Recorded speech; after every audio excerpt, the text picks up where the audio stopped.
Masih di Sportcast Nusantara TV. Karena tadi kita sudah menyinggung Filippo Inzaghi. Saya mesti tanya nih ke Bung Harpa. Anda pasti mengamati perjalanan karir dia ini ya. Simone. Simone Inzaghi. Karena Filippo juga promosi, Pak. Iya, bisa. Simone. Ya. Yang pasti saya cerita personal dulu ya. Karena saya pernah pas meliput 2023 itu, saya sempat menanyakan satu pertanyaan. Itu deg-degan nih, karena momen yang sangat penting. Dan saya ingat setelah pertandingan ada preskon, dia tersenyum, dia nggak kecewa. Mungkin karena saat itu tidak ada yang menyangka Inter bisa ke final dengan skuad seperti itu dan bermainnya tidak jelek. Ada peluang dari Lautaro Martinez memanfaatkan kesalahannya Akanji. Kemudian ada satu peluang yang dihalangi temannya, idolanya Bung Johan, Lukaku. Sundulan dari Marco. Jadi sebenarnya udah melebihi ekspektasi. Jadi saya masih ingat setelah pertandingan dia rileks saja begitu. Justru Guardiola yang istilahnya apa ya? Deg-degan. Dia tegang karena kan beban ada di dia. Setelah kegagalan 2021 dari Chelsea. Dan City dituntut untuk dapat gelar, jadi dia lebih tegang. Kalau Simone Inzaghi enggak, dia lebih rileks. Dan kemudian tahun berikutnya gagal, hanya di knockout stage kalau nggak salah tahun lalu ya. Tapi kemudian tahun ketiga dalam 3 tahun 2 kali final. Jadi dengan materi yang saya katakan tadi ya, saat Fair kita juga sempat ngobrol dengan materi yang sebenarnya sedang-sedang aja lah. Saya bukan mengatakan Barella jelek, enggak. Cuman kan tidak semewah Barcelona lah mungkin atau Madrid, tapi dia bisa maintain 2 final dalam 3 tahun. Saya pikir ini bukan kebetulan. Artinya dia tadi itu bisa beli pemain yang bukan hanya murah tua tapi bagus. Sesuai kebutuhan dan pasti komunikasi dan kerjasamanya dengan Morata itu bagus. Ya artinya kan ada kompromi pasti dalam membeli pemain antara sport director, ada antara presiden dengan dia pasti ada. Kadang-kadang kan kalau pelatih itu kan pasti mau pemain semuanya dibeli yang bagus-bagus. Ya, pasti seperti itu. Tapi kan kadang-kadang klub tidak bisa mengakomodir itu, ada kompromi dan kompromisnya it works very well. Sekarang mereka ada di bahkan kalau gelar Italia mungkin udah agak susah ya, Bung ya. Berharap keajaiban. Masih bisa tapi agak susah. Tapi kan yang paling penting Liga Champions mungkin. Gitu. Jadi menurut saya Simone Inzaghi emang luar jadi biasa. Kontrak Inzaghi diperpanjang, gaji ditambah. Gaji ditambah. Karena yang ngincer kan banyak gitu. Konsekuensi. Suara Interis di Indonesia harus didengar juga.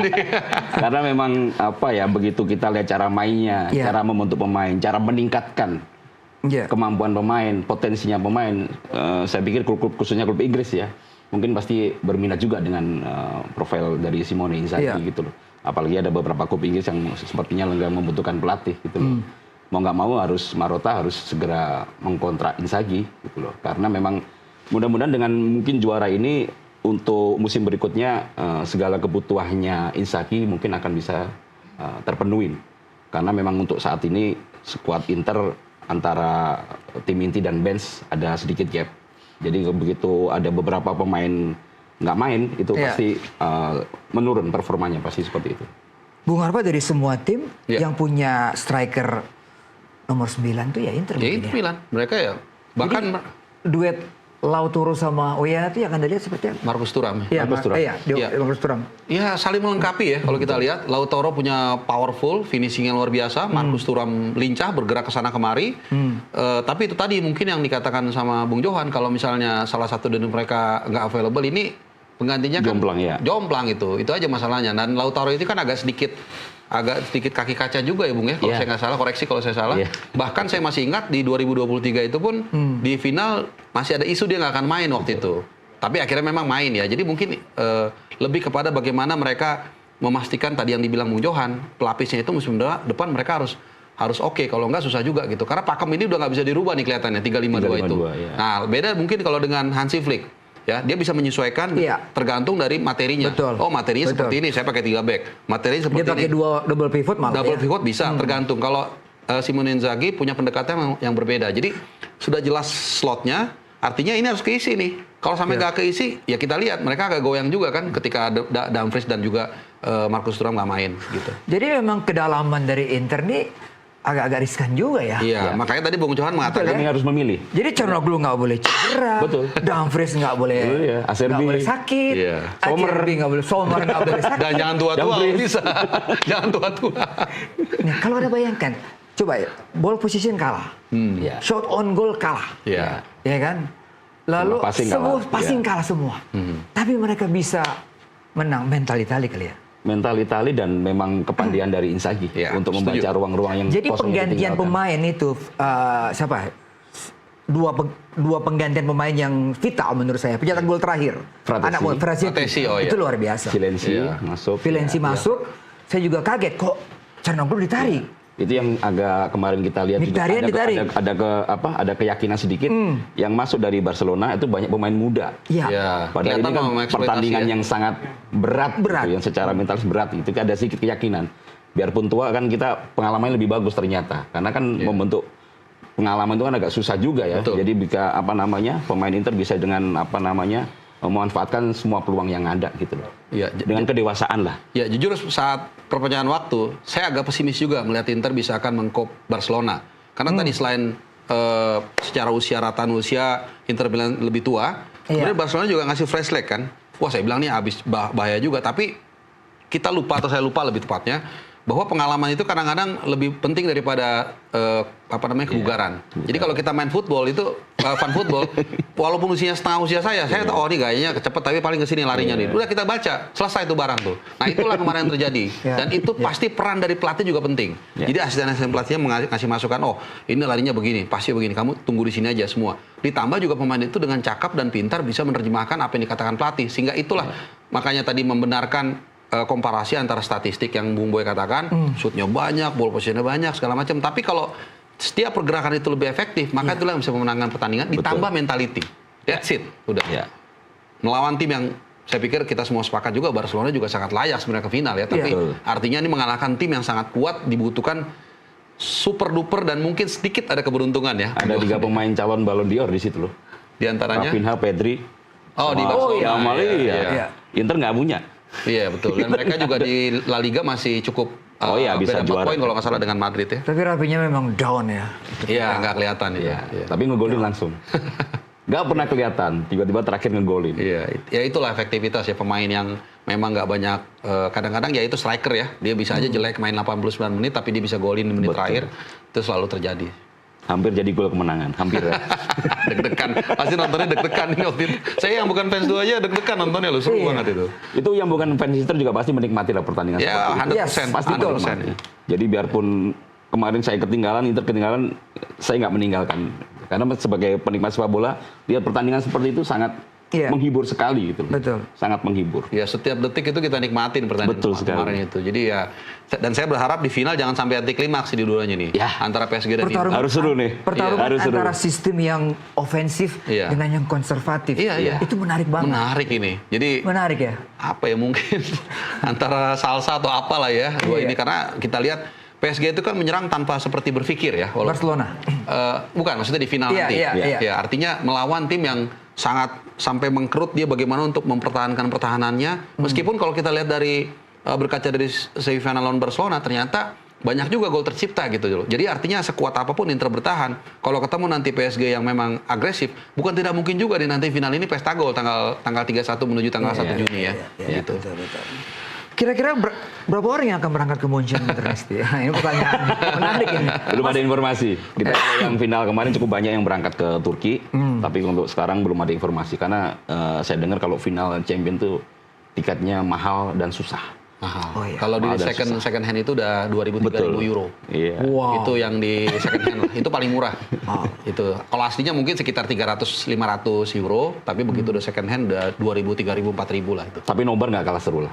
Oh iya, nomor di Indonesia beda ya. Beda sekali. Karena celutukannya bahasa Indonesia kita paham kan. Kalau di sana bahasa Italia kita kurang paham.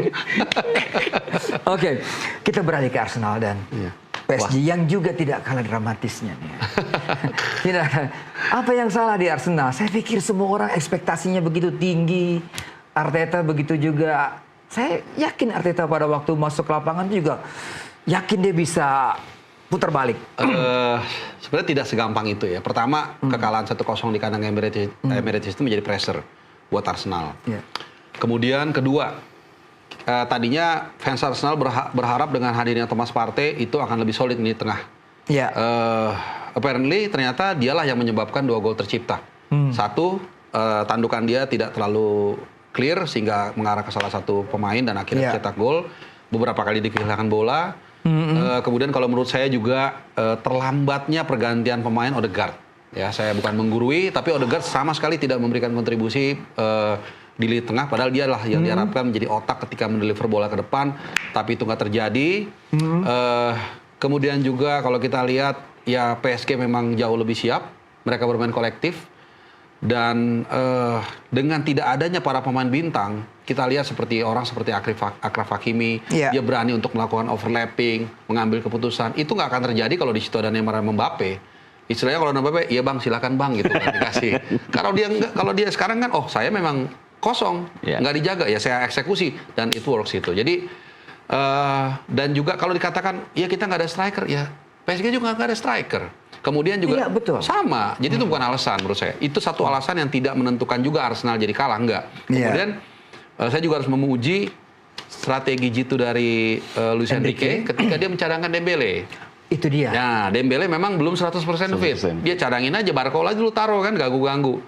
Begitu udah sisa mungkin 30 menit saya lupa, dimasukin Dembele, semakin tidak bisa bergerak. Kirinya Arsenal selesai udah.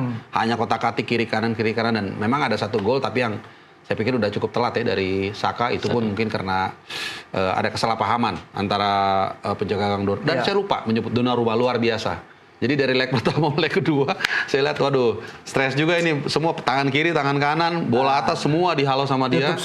Tutup semua sama dia. Jadi memang PSG sangat layak untuk lolos ke final. Waktu Inter masih nonton juga dong, Internisti juga nonton juga. Karena calon lawan. Karena calon lawan.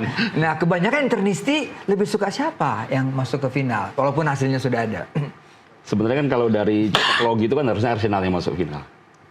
Katanya kalau Paus meninggal, klub Inggris akan juara gitu kan. Tapi ternyata kan enggak. Tapi sebenarnya kalau dari filosofi sepak bola, kita lebih senang memang kalau ketemunya PSG ya. Karena kan setelah ketemu Barcelona logikanya, Inzaghi lebih tenang untuk ketemu Luis Enrique gitu. Yang enggak terlalu jauh mainnya gitu, enggak terlalu beda mainnya, lebih possession meskipun sekarang agak suka dengan pemain lebih cepat lagi kan si Enrique. Tapi saya pikir ini jadi pertandingan yang seru dan mudah-mudahan Inzaghi tidak merubah filosofinya gitu. Tetap harus memperkuat pertahanan.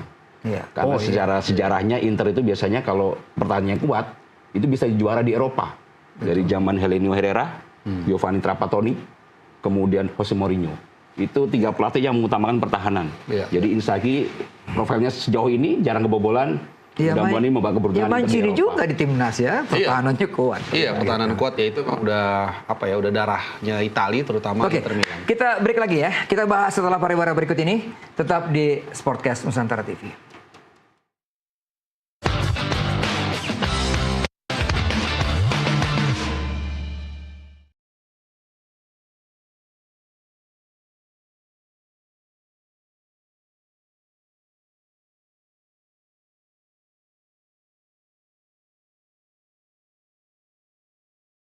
Ini semua gitu. Nanti kau pasti akan